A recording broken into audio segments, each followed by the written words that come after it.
तो नमस्कार। MJ TV channel पर आप सबका स्वागत है। दोस्तों कैसे हैं आप सब।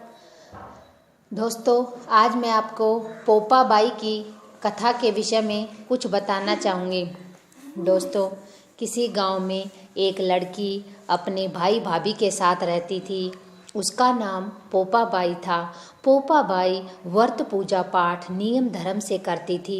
वह अपने आप को हमेशा ठाकुर जी की भक्ति में लगाए रखती थी।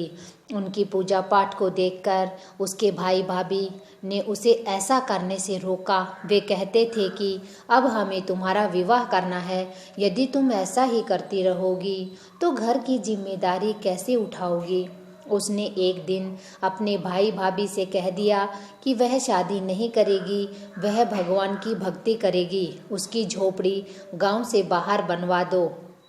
गांव वालों से कहा कि तुम अपने गाय बछड़े मेरे यहाँ घास फूस चरने के लिए भेज दिया करो, जिसकी मैं रखवाली करूँगी, और बदले में आप लोग मुझे बचा खुशा भोजन दे दिया करो, जिसे खाकर मैं अपना गुजारा कर लूँगी। एक दिन और उसने अपने गांव के बाहर झोपड़ी बनाकर रहने लगी। एक दिन उसी नगर का राजा शिकार खेलते हुए थक हार कर पानी की तलाश में पोपा बाई की झोपड़ी के पास पहुंचा। झोपड़ी के बाहर खड़ा होकर कई बार पुकारा कि यहाँ कौन रहता है, लेकिन जब अंदर से कोई भी जवाब नहीं मिला तो राजा झोपड़ी के द्वार पर पहुंचकर दरवाजा खटखटाने लगा। पोपा बाई उठी और भीतर से बोली, कौन है जो बार बार द्वार खटखटा रहा है। उसकी मधुर आवाज़ को सुनकर राजा उसे देखने के लिए आतुर हो उठा और बोला कि मैं इस नगर का राजा हूँ, प्यासा हूँ, इसलिए पानी की तलाश में इधर उधर भटक रहा हूँ, लेकिन तुम्हारी आवाज़ सुनकर तुम्हें देखने की इच्छा है। पोपा बाई ने कहा, मैं पराई पुरुष का मुंह नहीं देखती। जल रखा है, पानी पी लो और यहाँ से चले जाओ। राजा ने कहा, मैं तुम्हारे साथ विवाह करना चाहता हूँ। पोपा बाई ने कहा, जहाँ से आए हो वहीं चले जाओ। मैं विवाह न करने का प्रण ले रखा है। लेकिन राजा के ऊपर इस बात का कोई असर नहीं हुआ। वह जबरदस्ती पोपा बाई को अपने साथ ले जाने लगा तो पोपा बाई ने उसे श्राप दिया कि ऐसा करने का दंड उसे भुगतना पड़ेगा। अपने राज्य सहित वह नष्ट हो जाएगा। राजा ने एक न सुनी, उसे लेकर वह अपने महल में पहुंच गया। महल में पहुंचने पर जब अन्य रानियों ने पोपा बाई को देखा तो राजा से कहा, आप यह किसे लेकर आए हो। यह तो बहुत ही नेम धर्म वाली, तत्पर रहने वाली पोपा बाई है। यह आपके विनाश का कारण बन सकती है।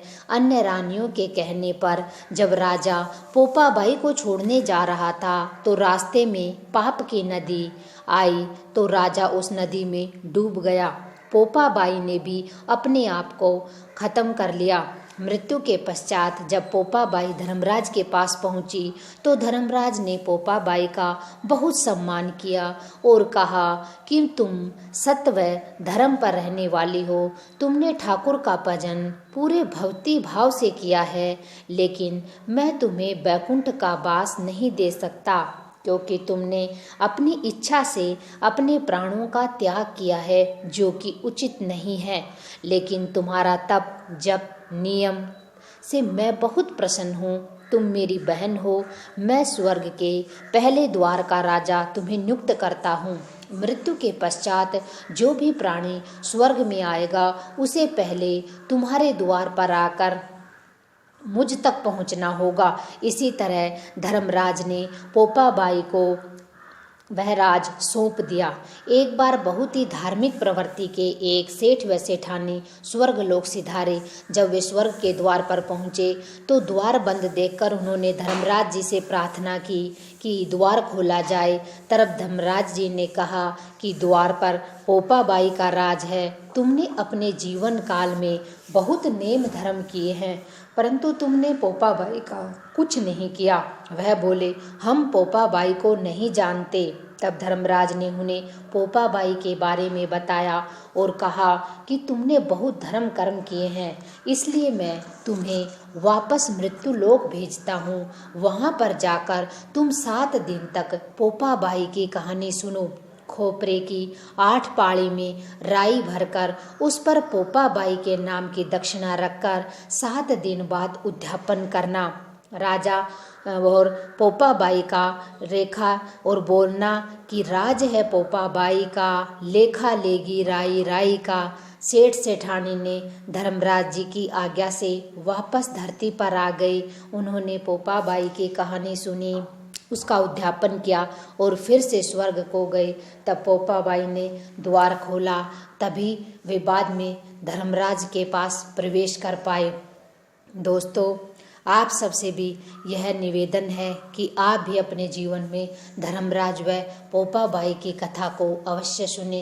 इस कथा को सुनने से अनंत गुना फल मिलता है। दोस्तों, आप सबसे एक रिक्वेस्ट है कि प्लीज़ मेरे चैनल को लाइक शेयर एंड सब्सक्राइब कीजिए। धन्यवाद।